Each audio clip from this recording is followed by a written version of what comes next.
আসসালামু আলাইকুম রহমতুল্লাহি ওবরকাতুহ। সম্মানিত দর্শক, বিএনপির যে দুর্ভাগ্য, এটি সম্ভবত নিয়তির খপ্পরে পড়েছে। বাংলাদেশের ইতিহাসের একটা অনন্য বিপ্লব, গণ অভ্যুত্থান এবং বিএনপির প্রায় গত ২০ বছরের লড়াই, সংগ্রাম, ত্যাগ, তিতিক্ষা সব কিছু একটা চমৎকার সমীকরণে পৌঁছে যাচ্ছিল।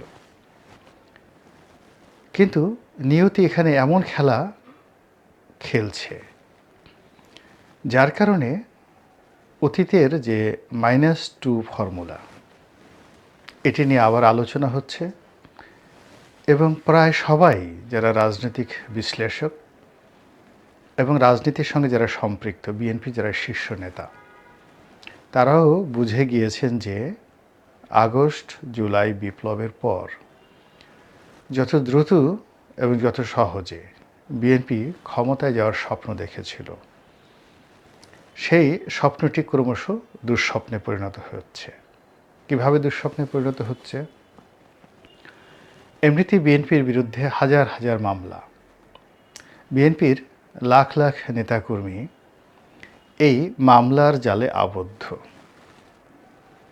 এখনও পর্যন্ত তৃণমূল থেকে ঢাকায় এই যে লাখ লাখ বিএনপি নেতাকর্মী, গত ৪ মাসে তাদের যে মামলা থেকে অব্যাহতি, এই ব্যাপারে কোনো অগ্রগতি হয়নি। এক নম্বর হলো যে সকল নেতাকর্মীদের বিরুদ্ধে মামলা মোকদ্দমা হয়েছিল, তারা বা তাদের একটা অংশ, এর বাইরে নতুন কিছু হাইব্রিড তৈরি হয়েছে গত ২০ বছরে। ২০০৬ থেকে আজ অবধি অলমোস্ট ১৮-১৯ বছর। তো বিএনপি যখন ক্ষমতা হারিয়েছিল ২০০৬ সনে, ওই সময়টিতে যে শিশুটি জন্ম নিয়েছিল বিএনপির পরিবারে, সে এখন ১৮ বছরের বয়স্ক এক যুবক। ফলে বিএনপির অনেক কিছু তিনি জানেন না বা অনেক কিছুর সাথে তিনি জড়িত নন। এখন এই যে একটা পরিবর্তিত পরিস্থিতিতে বিএনপির যে 4th জেনারেশন, মানে যারা ২০০৫-এর পরে জন্ম নিয়েছেন, তাদেরকে যদি আপনি 4th জেনারেশন ধরেন, তারা। আর 3rd জেনারেশন হলো এই যাদের বয়স 30 বছরের মধ্যে, 3rd জেনারেশন। তো এভাবেই বিএনপির 4টি জেনারেশন এই মুহূর্তে রয়েছে। এখন মামলা মোকদ্দমার সঙ্গে সাধারণত 4র্থ জেনারেশনটি জড়িত নন, মানে এরা অনেকটা ফ্রেশ, এদের রক্ত টগবগে। কেউ ছাত্রদল করেন, কেউ হয়তো করেন না, কারো বাবা যুবদলের নেতা, কারো বাবা বিএনপির নেতা।